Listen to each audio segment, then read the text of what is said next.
Белгісіз адамның сүйегі мына көп қабатты үйдің жертөлесінен 7 қыркүйек күні таңғы сағат 10 шамасында табылды.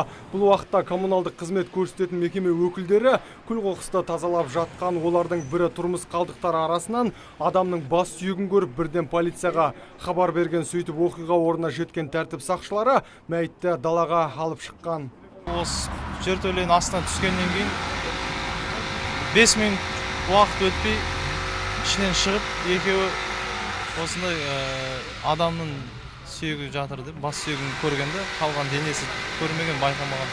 Дегенмен мүрденің мұнда қашан қалай тап болғаны белгісіз. Тек тұрғындар осыдан бірнеше жыл бұрын жағымсыз иістің шыққанын айтады, бірақ оған ешкім мән бермеген. Себебі жертөлені үнемі күл-қоқыс пен кәріз жүйесінің суы алып жатады екен.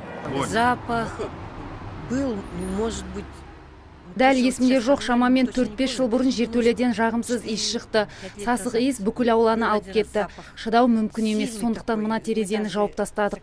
Бірақ кейін тазалық жұмыстарын жүргізгеннен кейін иіс шықпай қалды. Жертөледен табылған адам сүйегінің жас шамасы мен жынысын анықтау мүмкін болмай отыр. Сондықтан полиция қызметкерлері алдағы уақытта тиісті сараптама жасайды. Содан кейін ғана қандай да бір болжам жасалмақ. Нұрсұлтан Тұрысбеков, Талғат Қырғызалиев, Абзал Тұрабеков, ТВК телеарнасының жаңалықтар қызметі.